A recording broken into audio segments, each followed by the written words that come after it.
Life doesn't ask if you're ready. It just shows up at your door, bills in hand. That's what Aaron Parker's grandmother used to say, a phrase that echoed in Aaron's mind as she stared at the stack of unopened envelopes piling up on the chipped kitchen counter. Outside, another gray Michigan morning pressed its forehead against the window, fogging up the glass and dulling the world to muted tones. The radiator coughed and shuddered in the corner, fighting a losing battle against the cold. Aaron was 36 and felt every year of it, especially in the silent spaces just before dawn, when her daughter Sophie was still asleep and hope felt like a foreign country. She padded barefoot across the peeling linoleum, careful not to wake Sophie in the next room, where the faded cartoon bedsheet did little to hide the thinness of the mattress. Every morning was a balancing act: coffee or milk, heat or groceries, gas or rent. Always some new calculation, some new trade-off that left her feeling a little smaller, a little more invisible. Since the layoff last spring, just a week after her 10-year anniversary at the auto parts factory, she'd been tumbling down a hill she couldn't seem to climb back up. The job boards in town were full of nothing, and Aaron had already tried waitressing, cleaning motel rooms, even a few temp gigs at the old folks' home. But nothing steady, nothing enough to keep the landlord off her back, or the lights from flickering at the worst times. At the table, she traced a finger along the edge of a past due notice, her name printed in big, angry letters. The sound of rain against the window was steady and familiar, like the ticking of a clock. It reminded her of nights long ago, growing up in her mother's house, when storms meant hot soup and stories by candlelight. Now, storms only meant leaks in the ceiling, and another reminder that the world wasn't waiting for her to catch up. She glanced over at the little pile of treasures on the kitchen shelf. Sophie's drawing of their dream house, all crooked lines and hopeful colors. A chipped mug painted with fading sunflowers. A stack of library books due yesterday. Small reminders of the life she was fighting for, even if the world kept moving the goalposts. By 7, she heard Sophie's small footsteps in the hall, soft and careful. Aaron put on a smile and poured the last of the milk into a chipped bowl, stirring in oatmeal and a drizzle of honey. She listened to Sophie's quiet humming, the way she paused to peer out the window at the rain, her nose leaving a smudge on the glass. 9 years old, bright-eyed, and already carrying too much of the world on her slim shoulders. The motel room they'd rented for the past 3 months was never meant for families. Thin walls, a broken heater, a door that stuck in the frame no matter how hard you pulled. Aaron could hear the muffled argument of their neighbors 2 rooms down, the distant blare of a television stuck on the morning news. She tried to tune it all out, focusing on Sophie's small voice as she recited spelling words between bites. School was another battlefield. Sophie never complained, but Aaron noticed the way she tugged at her 2 short sleeves, the way she hesitated outside the gates, holding Aaron's hand just a little longer each day. Last week, Sophie came home with a torn backpack and a scrape on her knee she couldn't quite explain. Aaron wanted to demand answers, but instead she held Sophie close, whispering promises she wasn't sure she could keep. As the rain eased, Aaron layered on her only decent jacket, too thin for November, and hustled Sophie out the door, umbrella in hand. They walked the 3 blocks to the school bus, past shuttered shops and sagging porches, the world full of stories she didn't have time to listen to.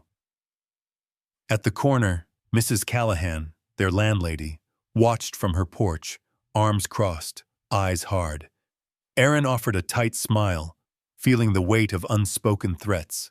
Rent due Friday, no more extensions. Back home, Aaron sat by the window, mug of cheap coffee cupped in her hands for warmth. She opened her phone and scrolled through job listings, each rejection a stone in her stomach. Even the temp agencies had stopped returning her calls. She found herself lingering over the classifieds, reading ads for things she couldn't afford. Home for sale, fixer-upper, starting bid, $50. She almost laughed at the absurdity, but circled it anyway, as if hope could be summoned by ink. Her mind wandered to all the lives she'd imagined for herself. The nurse she never became, the bakery she once dreamed of opening with her sister, the backyard garden where Sophie could play without looking over her shoulder. Now even those dreams felt indulgent, as if she'd asked too much from a world that had nothing left to give. By evening, the clouds lifted just enough to reveal a narrow band of blue, and Sophie returned from school with mud on her shoes and a shy smile. Erin knelt to wipe her feet, savoring the rare lightness in her daughter's eyes. They ate dinner together on the edge of the bed, canned soup, crackers, and a single apple sliced thin to share. After Sophie drifted off to sleep, Erin stayed awake long into the night, counting out bills and coins, sketching numbers on a scrap of paper, calculating and recalculating, searching for any sign of a miracle. Outside, a neon motel sign buzzed and flickered, casting strange shadows on the wall. She closed her eyes and pictured the little house in Sophie's drawing, the one with the yellow door and wildflowers in the yard. Some part of her still believed, stubbornly, that there might be a way through, that the storm would pass, that maybe, just maybe, there was something out there waiting for them, something better than this. There was a way Sophie Parker moved through the world, quiet, watchful, always a little on the edge of things, as if she was waiting for someone to notice she didn't quite belong. At 9, she already understood how to make herself small. In the morning, before the sun stretched over the low roofs of their Michigan town, Sophie pressed her nose to the misty glass, watching drops race each other down the window. Rainy days meant her sneakers would never dry before the next morning, but she liked the sound, steady and soft, drowning out the voices from the next motel room. School was a world apart from the cocoon she and Mom built every evening. There, her name was often a whisper, the teacher's voice a distant bell. She kept her notebooks neat, pencils sharp, always careful with her borrowed schoolbooks. Other kids had shiny lunchboxes and stories about vacation trips. Sophie had a brown paper bag and a secret wish that today might be the day no one noticed her too short jeans or the tape on her backpack strap. But kids always notice. At recess, laughter sometimes circled her like birds on a wire. One afternoon, someone called her Motel Mouse, and it stuck for a while, repeated in the hallway with giggles and side glances. Sophie smiled when teachers looked her way, as if her thin smile could mend everything. But inside she was collecting small hurts, folding them away in the imaginary box she kept beneath her pillow. Even so, Sophie never told Mom. She saw how tired Mom's eyes were at night, how her fingers trembled counting change at the counter. Sophie believed her job was to be easy, to be good. So every morning, she made her bed perfectly, double-checked her homework, and hugged Mom extra long before stepping into the rain. Sometimes, she pressed a drawing into Mom's coat pocket, a crooked sun, a lopsided heart, tiny spells against the heaviness of their days. Still, there were moments when dreams snuck in. Sophie liked to imagine a real house, one with stairs and secret corners, maybe even a yard. She'd draw it again and again, blue walls, a round kitchen table, a swing set beneath a tree. When sleep was slow to come, She whispered stories about the life they'd have there. Birthday parties with real candles, a dog named Peanut, friends who knocked on the door and stayed for dinner. She pictured Mom's face, peaceful and soft, as if sunlight lived inside her smile. Library days were the best. On Thursdays after school, Mom would walk Sophie to the brick building near the park. The library always smelled of dust and hope, warm, safe, quiet. Sophie wandered between shelves, her fingers tracing spines, collecting words like treasures. She checked out the same book about tree houses every week, building her dream home in her mind, board by board, page by page. Mom let her pick one extra book just because, and sometimes they read together under the harsh lamp in their motel room, their voices weaving magic over cracked walls. There were hard days, too. Days when the lunch lady gave her a look, when homework went missing, when the bus ride home felt endless.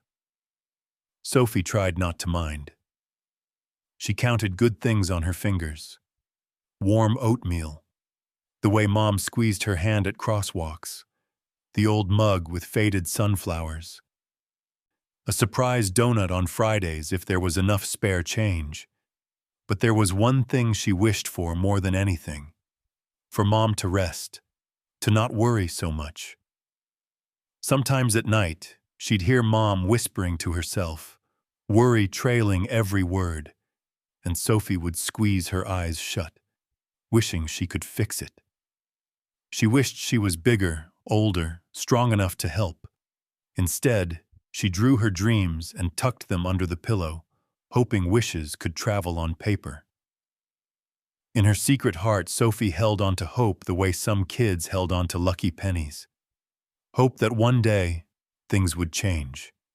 That maybe tomorrow or the next day, there would be a sign, a lucky break, a kind stranger, something unexpected.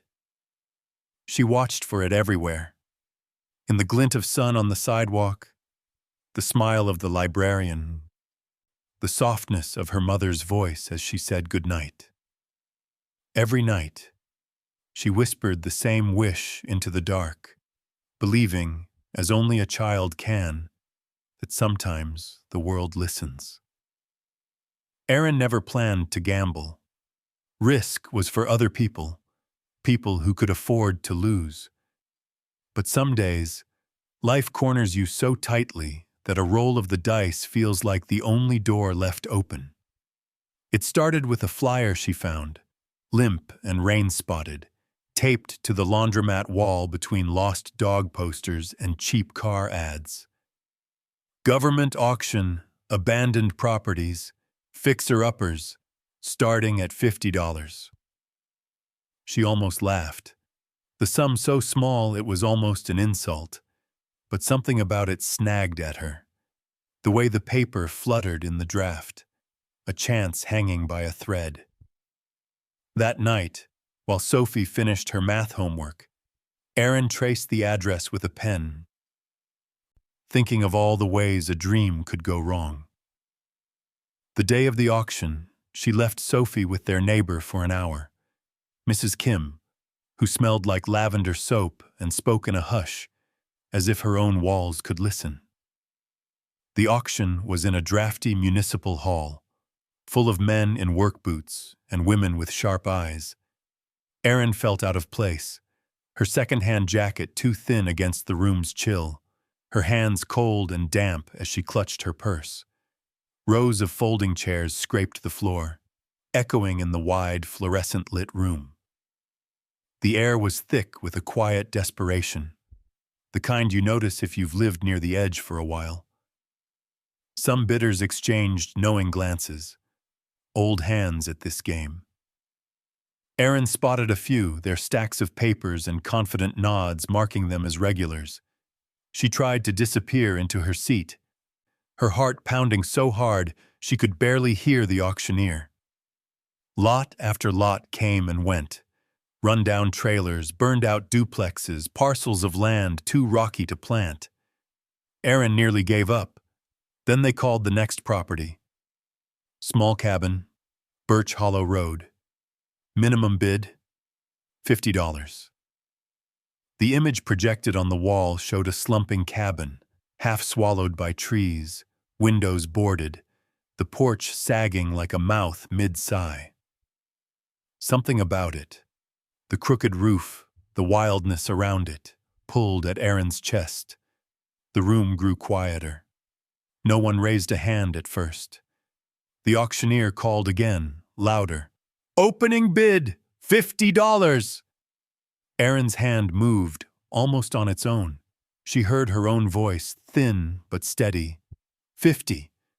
Someone in the back snorted. A woman to her right glanced over with a pitying smile, but no one else bid. Going once, going twice, sold. To the lady in the green jacket.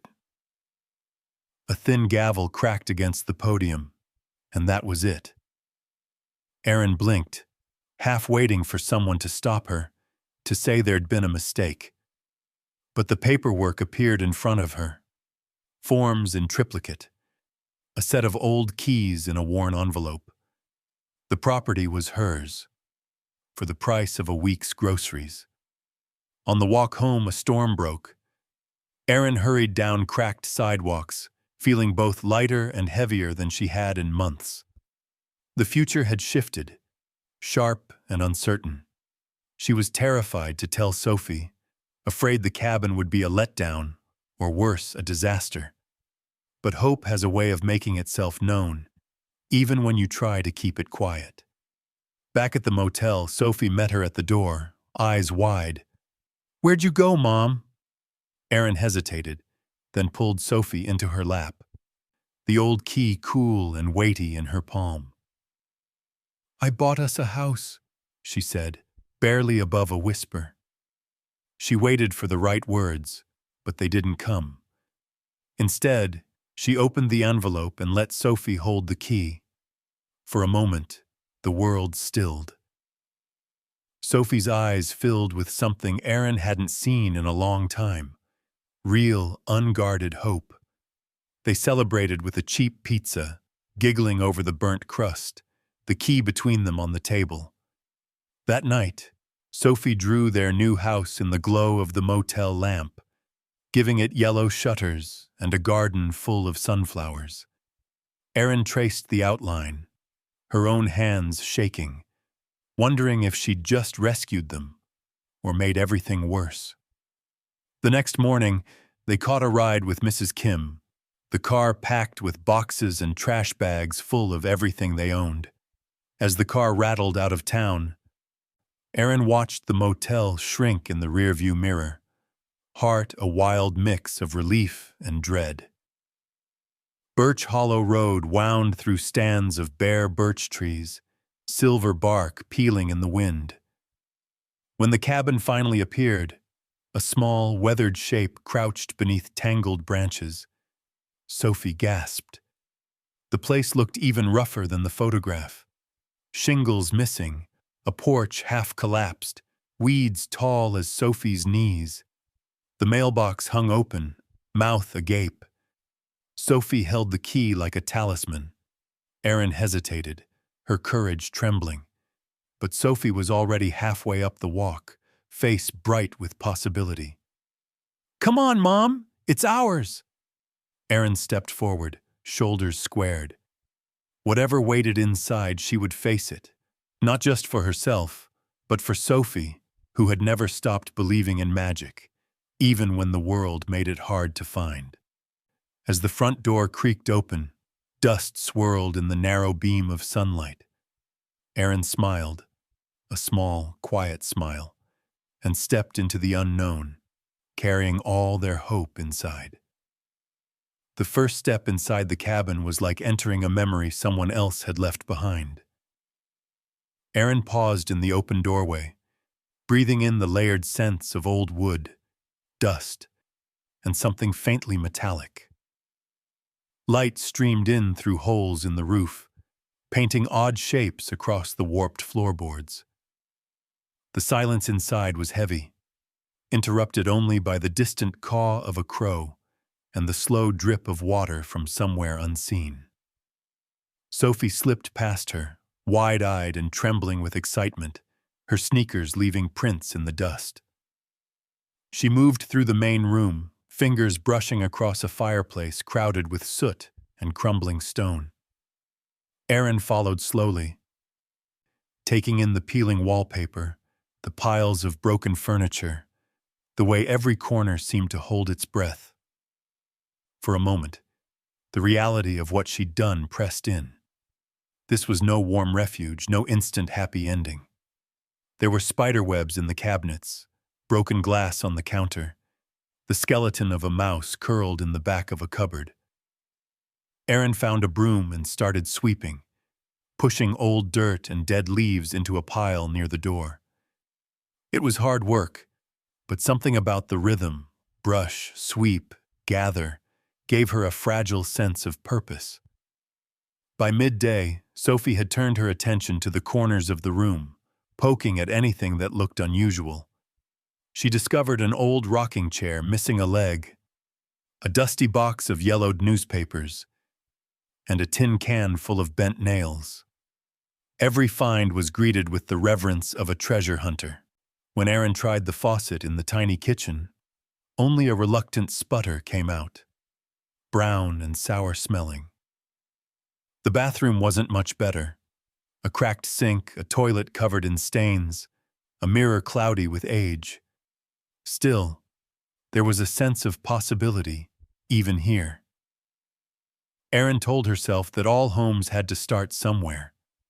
They ate peanut butter sandwiches on the sagging front steps, legs swinging over weeds. Sophie looked at the woods, the wind bending the grass, her face open to the world. She was the first to notice the uneven floorboards near the old wood stove. "Mom, look at this," she said, crouching low.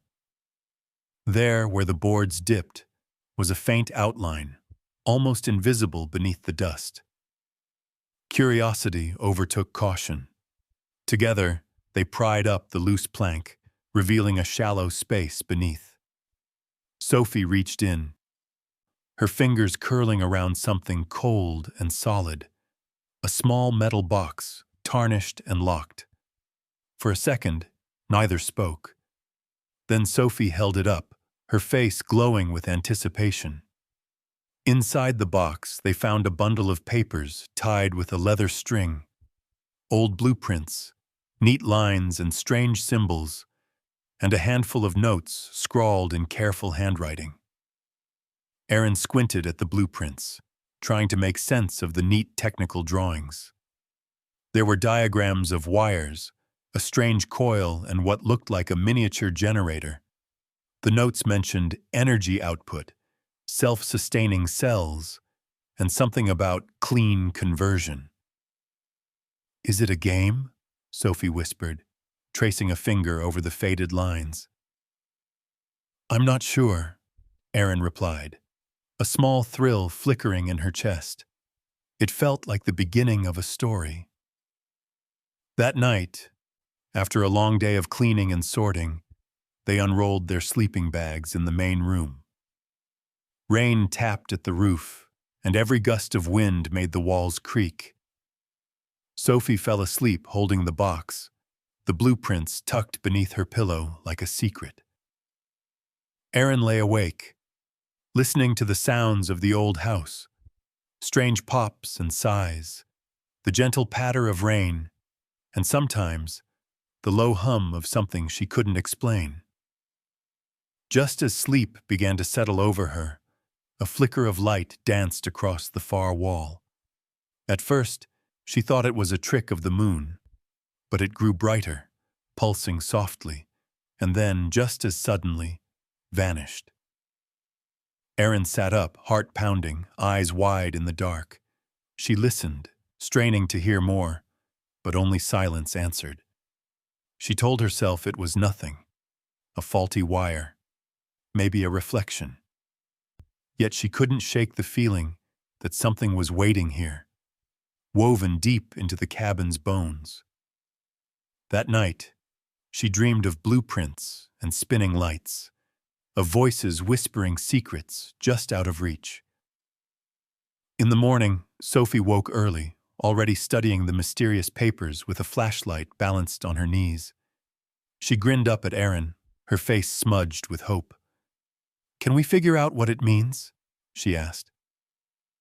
Aaron knelt beside her, the worries of the world quieted for a moment by the promise of discovery.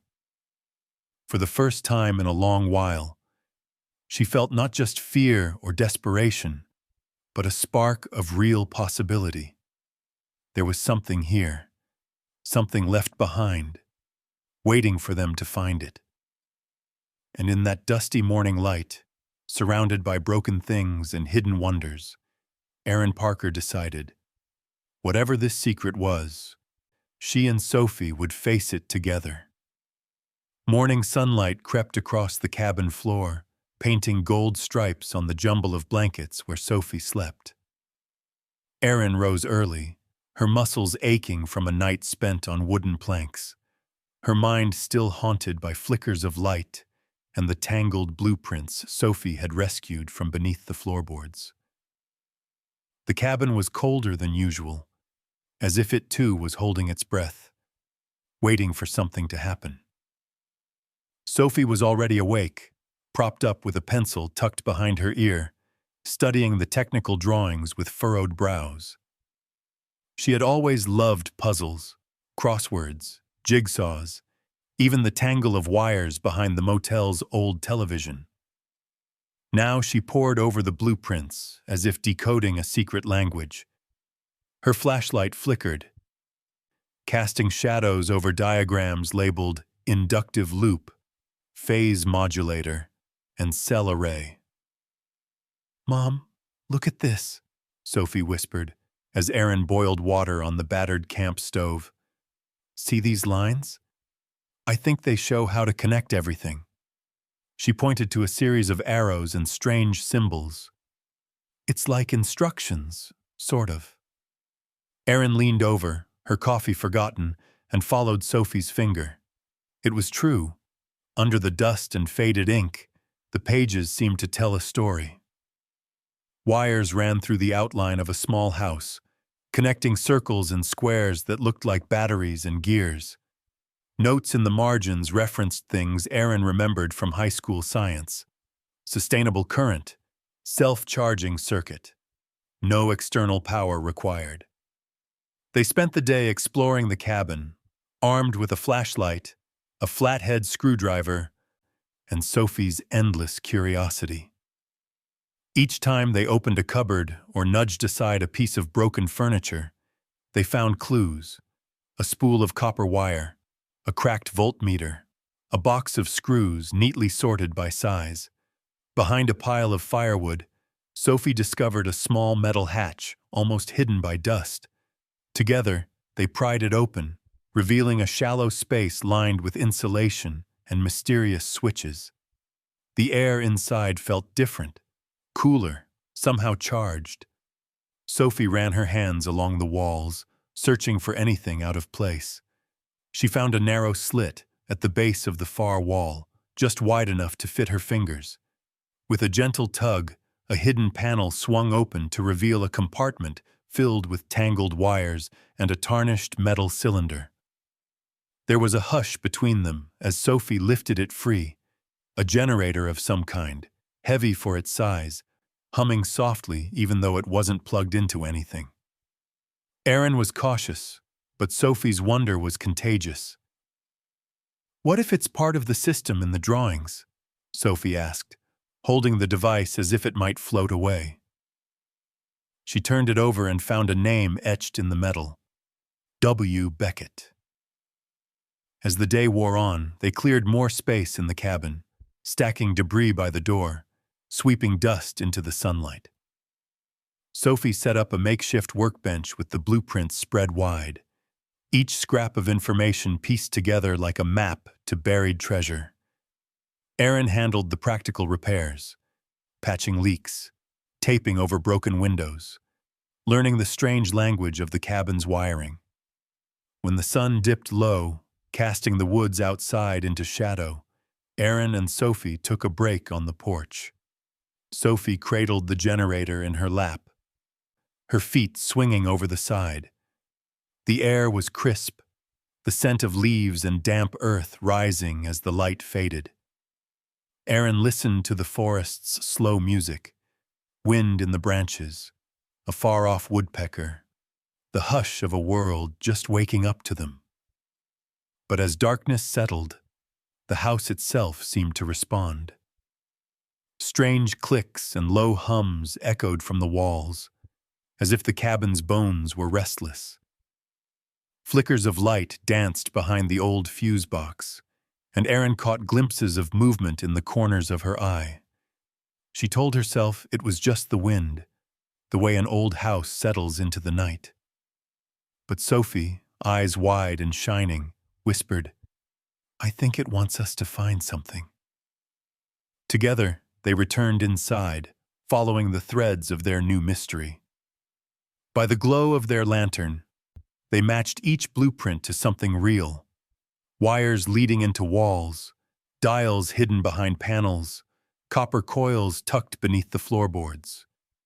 The more they searched, the more Aaron realized these weren't the scattered remnants of a failed invention. They were pieces of a whole, waiting to be put together again. That night, as Sophie drifted into sleep, Aaron sat beside her, piecing through the notes in the box. She found references to clean conversion, autonomous operation, and prototypes tested, awaiting validation. Each word was a promise, a glimpse of something bigger, something that might be worth all the hardship and fear. The storm that night was louder than usual. The old cabin groaned and shivered, rain pounding the roof, wind rattling the shutters. But in the warmth of their sleeping bags, Sophie whispered, "We're close to Mom. I know it." Aaron squeezed her daughter's hand, letting herself believe. For the first time in months, there was more in the air than just cold and dust. There was possibility. There was hope, bright and humming, hiding in the walls, waiting for them to see it through. It began with a hollow thud beneath the kitchen floor, barely audible over the sound of Sophie's laughter as she wound copper wire around an old glass jar.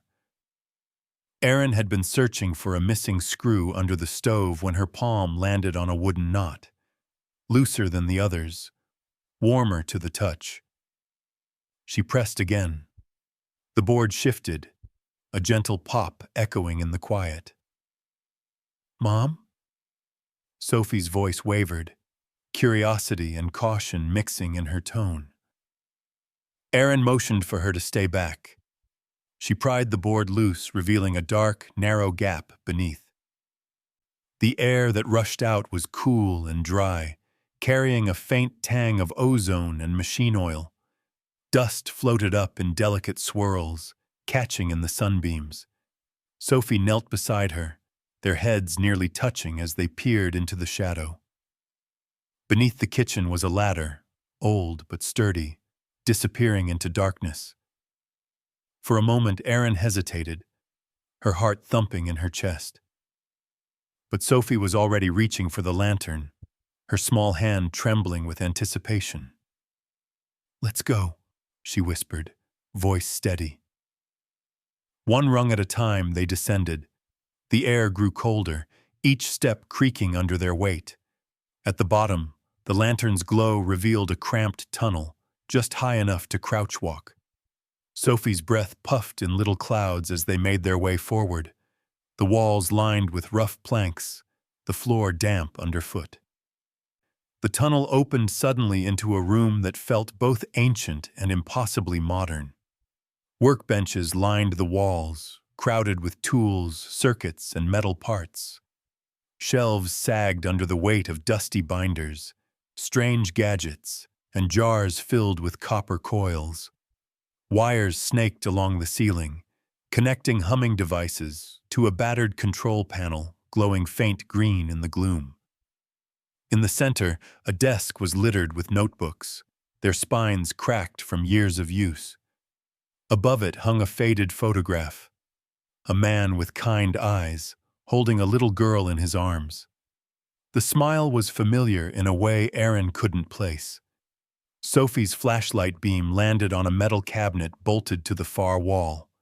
Its door was ajar, revealing rows of glass cylinders filled with something blue and electric. Next to it, an old computer monitor blinked to life with a faint, grainy image. A voice crackled through hidden speakers, soft, aged, unmistakably human. "If you're hearing this, I suppose I'm either long gone, or you've found the path I left behind." Sophie grabbed Aaron's hand, squeezing tight. They stood in silence as the voice continued, the image on the monitor flickering. An older man appeared, silver-haired, deep lines etched around his mouth, but his eyes still held that gentle warmth. The label on his lab coat read Dr. Walter Beckett. "I built this place when I realized what my work could become in the wrong hands," Beckett said, his words careful, sometimes halting, as if weighed down by memory. "They wanted my energy system.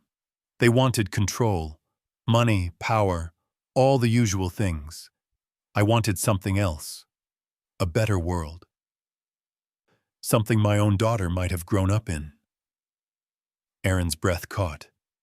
The pain in the man's eyes was raw, even through the static. "I had to hide it. I had to leave her behind," Beckett continued, his voice softer. "But if you're here, maybe you understand what it means to lose, to hope, to try again anyway." The screen went dark for a moment, then flickered to a series of blueprints, schematics that matched the ones Sophie had found upstairs. "This system is for everyone. Free energy, clean and simple. Don't let anyone tell you it's impossible. If you're brave enough to finish what I started, it's yours." The recording looped, the man's image frozen in a bittersweet smile. Sophie stood transfixed, her eyes shining. "He left it for us," she whispered. Aaron reached out, running her hand along the edge of the desk, her fingers brushing over Beckett's journals, the pages thick with formulas and notes, doodles of wildflowers in the margins. She understood then. This was more than a scientific breakthrough. It was a letter to a daughter, a seed of hope passed on in the dark. That night, back upstairs, the cabin felt changed, less haunted, more alive. Sophie lay curled up with Beckett's notebooks, her lips moving silently as she read formulas by flashlight. Aaron watched her, feeling the weight of the past settle around them, heavy, but not unbearable. The next morning, Aaron stepped onto the porch, the sky washed clean after rain. She closed her eyes and listened, to birdsong, to the wind, to the possibility humming beneath her feet. The secret was out now, pulsing in the walls, in Sophie's dreams, in the way Aaron's heart beat with new determination. Unseen, in a car parked far down the road, a pair of watchful eyes noted the faint glow in the cabin's windows. Dr. Beckett, older, thinner, wary, leaned forward, hope and fear mingling in his tired face. He wasn't ready to show himself, not yet. But he would, when the time was right. For the first time in years, the future felt open, mysterious, wild, and bright with the promise of something more. Autumn drifted in quietly around Birch Hollow, gold leaves collecting along the winding road and on the sagging porch of the old cabin. Erin found herself waking before sunrise most mornings, her thoughts already alive with new plans. The hidden lab had become the heart of their home, a place where Sophie's laughter mixed with the soft hum of circuits and the crisp rustle of Beckett's notebooks. The two of them worked side by side, deciphering formulas and diagrams, piecing together bits of old technology with scavenged wire and tools. Sophie's hands were nimble and precise, her eyes shining whenever a small light flickered to life or a circuit sparked with unexpected energy. Sometimes they worked in comfortable silence, sometimes with bursts of excited questions. What if we try this? What do you think he meant here? Their days settled into a rhythm. Mornings spent repairing the leaky roof, afternoons deep in discovery, evenings curled on the porch with mugs of cocoa, watching the light fade through the trees. Erin noticed Sophie growing bolder, her voice steady and confident as she explained the inventions to her mother, or as she drew blueprints in the dirt with a stick. The cabin's sharp edges softened, the scent of dust giving way to the sweeter smell of possibility. But there were nights when Erin caught the flicker of unease in the girl's eyes, or heard the crunch of tires on the gravel road outside. Too slow to be passing through, she kept the door locked, checked the windows twice, an old anxiety tugging at her ribs. She hadn't forgotten the weight of secrets or the risk of hope. Then, one dusky afternoon, just as Sophie was tracing a new circuit on the workbench, a soft knock came at the door. 2 quick taps, then a pause. Erin froze. The second knock was gentler, almost uncertain. She glanced at Sophie, who nodded bravely, and Erin pulled open the door. A tall, thin man stood beneath the porch light, his gray hair wild, shoulders hunched inside an old brown coat. His eyes, sharp and tired, flicked from Erin to Sophie, then back again. In his arms, he cradled a battered leather satchel, the strap worn thin from years of use. For a moment, no one spoke. Then he smiled, a careful, weary smile, and stepped forward. "My name is Walter Beckett," he said quietly. "I believe you found something of mine." The world seemed to shrink and slow. Sophie's hand found Erin's. Erin swallowed, her mind racing back through every blueprint, every voice recording, every scrap of memory that lingered in the cabin's walls. "Why are you here?" Erin managed, her voice steady but cautious. Beckett took another step, his movements deliberate, almost fragile. "Because I've been watching. I wanted to see if anyone would take the risk, not just to find what I left, but to believe in it, and to use it for the right reasons." He gestured to the blueprints Sophie held. "That technology, it's not meant for patents or profit. It's meant to help, to change things for people who never get a fair chance." He paused, his gaze gentle on Sophie. "For families like yours." They invited him in. The living room felt warmer somehow. The three of them gathered around the battered table. Beckett opened his satchel, revealing stacks of old documents, photos, and a single velvet box.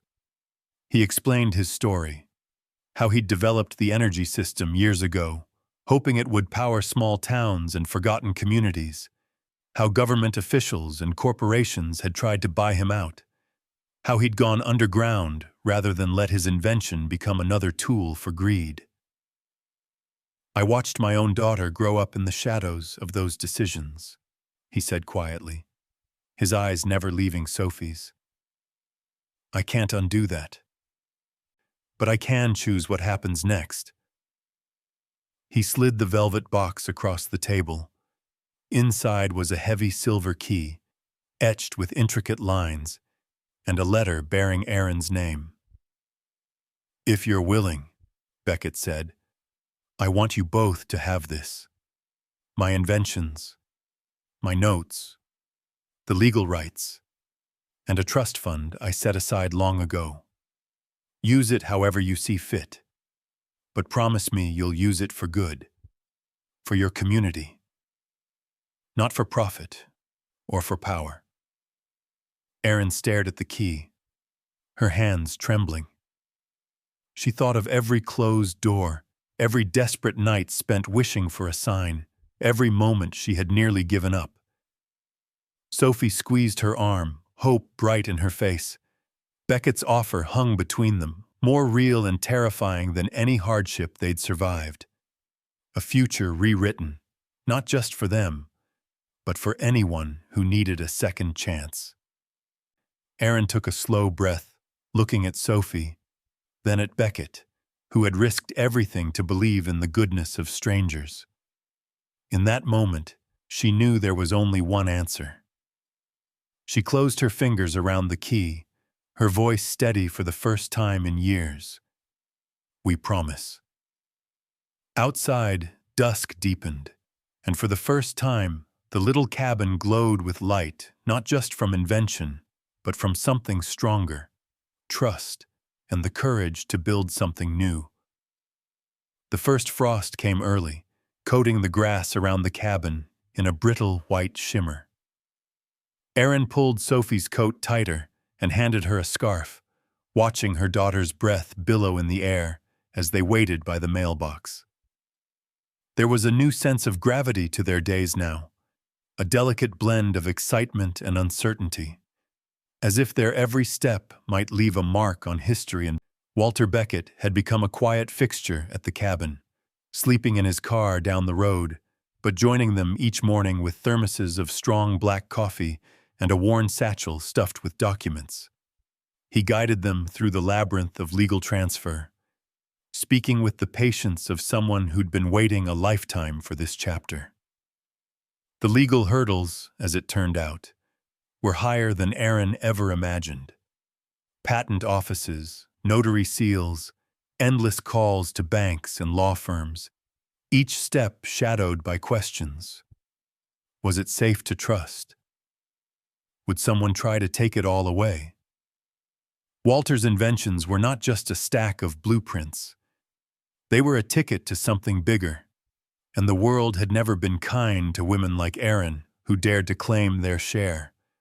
That's when Jamie Carter appeared, a local reporter with a stubborn streak and a camera always slung across her chest. She'd heard rumors of Beckett's inventions from her uncle at the courthouse and arrived at the cabin with questions, sharp eyes, and a knack for finding the heart of a story. At first, Erin hesitated. She didn't want more attention, especially from someone with a press badge. But Walter insisted they'd need someone in their corner who understood how stories changed hearts and laws. Jamie asked her questions gently, never pushing too far. Over coffee at the kitchen table, she scribbled notes, pausing to listen as Sophie described the humming generator and the flickering blue lights beneath the floor. Jamie brought more than just publicity. She introduced them to Roy Benson, a retired mechanic whose house was one of the first to lose power every winter. Roy's handshake was rough, his jokes dry, but his curiosity was endless. He showed up with tools and advice, helping Erin fix the roof and reinforcing the porch before the heavy snow set in. Sophie beamed when Roy explained how electricity flowed through copper wire, his words turning science into magic. Together, the group formed a plan. Walter finalized the paperwork, signing over patent rights and transferring a modest trust fund, enough to launch a pilot project. Erin signed her name so many times she lost count, each signature a promise and a risk. Jamie took photos of the moment, catching the relief in Erin's eyes and the pride in Sophie's shy smile. Their first mission was small but bold, to bring free, clean energy to the handful of homes clustered along Birch Hollow Road. The system Beckett designed ran off the generator Sophie had found, its quiet hum a background to their days. Roy installed the first line, his hands steady despite the winter chill, and Jamie documented every step, ready to tell the story if trouble came knocking. And trouble did come. Just as the first house flickered to life with steady, warm light, a letter arrived from the county office. Zoning violations, permit questions, thinly veiled warnings. Erin felt her old anxiety return, her hands shaking as she read the official words. Jamie was quick to recognize the tactics. The local power company, threatened by the prospect of free energy, had started leaning on the authorities. But this time Erin was not alone. She read the letter aloud at their next meeting, voice shaking but clear. Walter nodded, a grim smile on his lips. "They're afraid because it works," he said. Roy cracked his knuckles. "Let them come. They've never seen anything like this." Sophie listened quietly, her eyes darting from face to face. When she spoke, her words were soft but determined. "We can help them understand. We can show them it's good." That became their new mission, not just to power a few homes, but to prove the technology belonged to everyone. Erin learned to speak up at town meetings. Jamie published articles that made people question why energy should ever be a privilege. And Roy hosted workshops in the cabin, teaching neighbors how the system worked. Each small victory fueled the next. More houses joined the project, and on cold nights, Erin watched as porch lights glowed all the way down the road, a constellation of hope in the winter darkness. Sophie grew taller, braver, and Erin felt her own spirit expanding, bolstered by community and possibility. There were setbacks, inspections, warnings, even threats from anonymous callers. But the little group pressed on, powered by a stubborn kind of faith that a mother, her daughter, an old scientist, a curious reporter, and a retired mechanic could outlast the shadows. On the first night, all the houses shone bright. Sophie stood at the window and whispered, "We did it, Mom. We really did." And Erin, wrapped in the quiet warmth of their new home, allowed herself, for the first time, to truly believe it was only the beginning. Late winter came to Birch Hollow with heavy skies and snow piling along the shoulders of the road. Erin woke most mornings with a sense of tension, like static in the air, charged and waiting. The small, strange family she and Sophie had found, Walter, Jamie, Roy, gathered almost daily at the cabin now, voices rising and falling as they pieced together the new world they were building. What started as a pilot project was growing fast. Word spread through the town. Porch lights that never flickered. Heaters that hummed quietly even when the power company lines went down. Neighbors who'd barely spoken in years came knocking on Erin's door, hats in hand, asking how they could be part of it too. Sophie loved explaining the system, using diagrams she'd drawn herself, her excitement contagious, her knowledge shining through every word. But every success seemed to invite new trouble. The county sent inspectors, hard-faced men in heavy boots who photographed everything and took notes on yellow pads. Roy met them at the gate, polite but unyielding. Erin answered every question, even when the words caught in her throat. They handed her new lists of violations, wires not to code, panels not certified, vague threats of fines and shutdowns. Some neighbors started to worry. Was it really legal? What if they lost their homes? Fear crept in, as quick as frost. Still, the team pressed on. Walter gave talks at the library, his voice tired but fierce, describing not just the science but the dream behind it. Jamie filmed every meeting, every heated exchange at the town hall, sharing the story online. People as far away as Detroit started reaching out. At night, Sophie and Aaron read emails together, some hopeful, some angry, some begging for help. The biggest test came at the town council meeting. The community center buzzed with tension, folding chairs filled with supporters and skeptics alike. Erin wore her best shirt, hands trembling as she waited to speak. Jamie squeezed her shoulder. Roy nodded from the front row. Sophie smiled bravely from the aisle. The mayor's voice was cold and careful. "This is about safety," she said, looking down her glasses. "No one here wants to see families hurt. But these experiments, without oversight, could cause real harm." Erin took a breath, stood, and let her voice find its way into the quiet. "We followed every code you gave us. We brought you every plan, every document. You keep moving the finish line. Why?" Her voice didn't tremble now. The anger underneath kept it steady. "Is it because it's new, or because someone told you to be afraid?" Murmurs rippled through the crowd. The power company's lawyer stood, reciting a list of legal threats. Jamie filmed him, the lens steady. Sophie sat tall, her hand wrapped around the velvet box Beckett had given them. Roy stood next. "All my life, people told me change was too risky. All my life, I've watched folks freeze in the dark because they can't afford their own light. Not this time." In the days after, the fight sharpened. Erin and her friends fielded more calls from lawyers. The inspector came twice in 1 week. But the tide was turning. Dozens of families showed up at the cabin for workshops. Sophie led groups of kids through simple science experiments. Jamie's stories spread across the state. Neighbors sharing the news on social media and kitchen bulletin boards. The town council tried to shut them down, but the community pushed back. An elderly couple stood up at a meeting, telling how their home had never been warmer.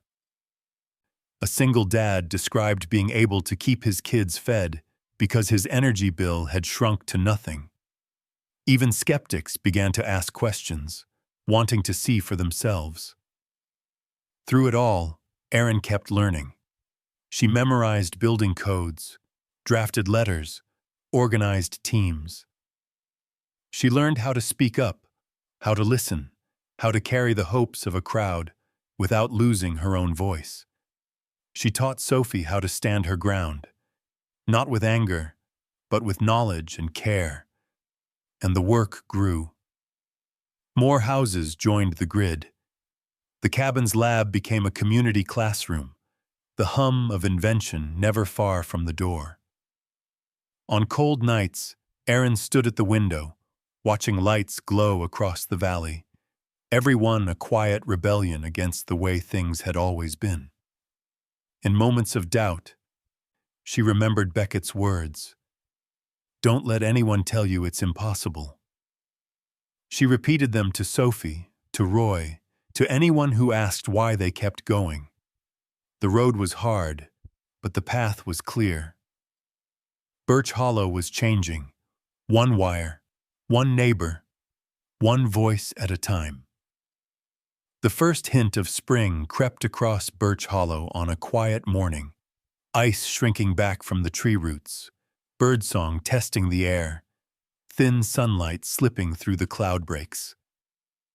Erin Parker stood at the edge of the old cabin's porch, mug warm between her palms, watching the world shift towards something softer, something possible. Inside, the cabin had transformed. What was once dark and hollow now buzzed with quiet industry, a community hub layered with stories. The old living room was filled with laughter, the scent of coffee, boxes of wires, and pages of handwritten notes. Sophie moved through the space with the confidence of someone who had learned the language of invention, showing her friends how to solder a wire, explaining voltage and light. Across Birch Hollow, porch lights glowed steadily, no longer a symbol of privilege, but of belonging. Families who had been strangers now gathered on Friday nights for potlucks, swapping recipes and advice on how to keep the new energy system running through summer storms and winter snows.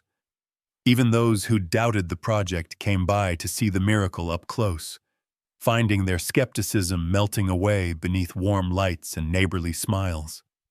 The press caught on, first with cautious curiosity, then with real admiration.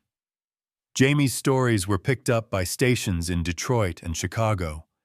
Reporters came with notebooks and cameras, surprised to find so much hope in a place once defined by struggle. They filmed Aaron and Sophie tending the vegetable patch behind the cabin, Roy tinkering with solar panels, Walter Beckett, now fully welcomed, sitting beneath the old birch tree, sketching new ideas in the margins of his journals. But it was never just about the technology. It was about the quiet courage that stitched the days together.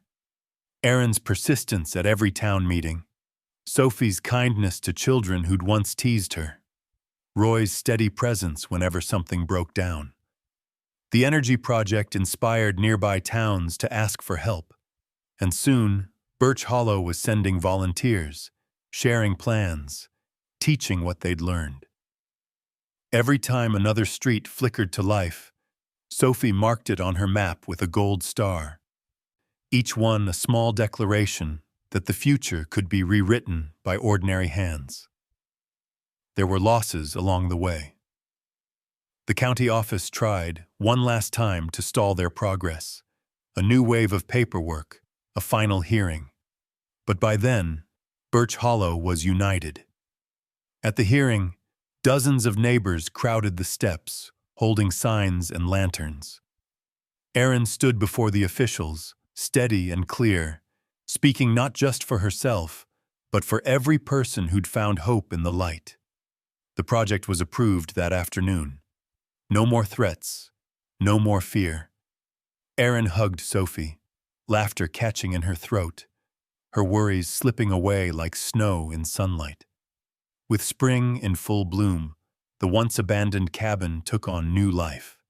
A learning center, an invention hub, a place where no one was turned away. Sophie was welcomed at school with a new respect, her old nickname replaced by invitations to join, to lead, to teach. She kept Beckett's blueprints on her desk, the edges worn from study and care. Sometimes, in the gentle hush before night, Erin walked the woods beyond the house, listening to the soft hum of energy flowing beneath her feet. She thought of every hardship, every doubt, every moment she had wanted to give up. And she thought, too, of her grandmother's words, that life comes with no promises, only the chance to keep going, to keep reaching, to keep trying to build something better. The cabin window glowed warm behind her, Sophie's laughter rising above the whir of machines. Walter joined her on the porch, handing her a cup of tea. They sat in companionable silence, watching the wind move through the birches, the faint shimmer of new leaves. "Did you ever think we'd see something like this?" Erin asked quietly. Walter's eyes crinkled, a smile hidden in the lines of his face. "I hoped," he said. "I always hoped." The sky deepened, stars emerging one by one. Sophie came out, slipped her hand into Erin's, and the three of them stood together, a circle of light in the darkness. No one made speeches. No one claimed victory. They simply watched as the valley settled into peace, the old hurts healed by steady hands, and the promise that even in the hardest places, new beginnings could take root. Sometimes, to change the world, you don't need a fortune, just the courage to start, the heart to keep going, and the grace to let others in. Birch Hollow glowed, not with miracles, but with the light of 1,000 small kindnesses, each one sparking the next, carrying hope forward, one quiet night at a time.